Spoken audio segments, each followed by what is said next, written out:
మనం ఇంటికి వెళ్తామా?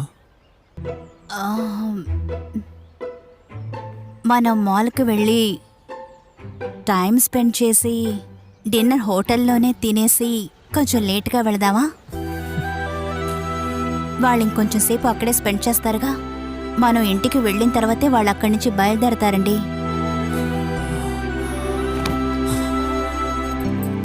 ఛే, ఈ చెప్పులు వేరే కుట్టించుకొని వెళ్ళాలి, లేకపోతే అది నన్ను చంపేస్తుంది.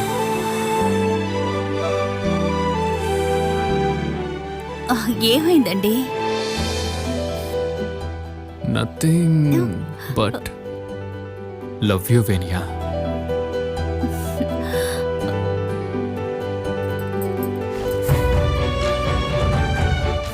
I love